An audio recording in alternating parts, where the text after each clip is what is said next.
Alright mga koys, mukaon na sad ta mga koys, pamahaw. Okay. Ano itong kanon, atong sudan, asin. Gamay na lang ang asin kay nagmahal ng asin ron. Daray, wanay asin ay. Ana, ubos-ubos ng asin kay gid pantaguan. Asin. Asin. Ay sudan nato ron. Pinobre lang ang sudan ba?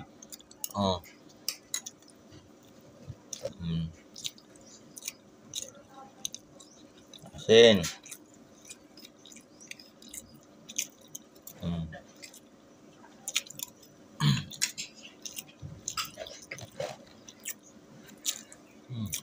Asin.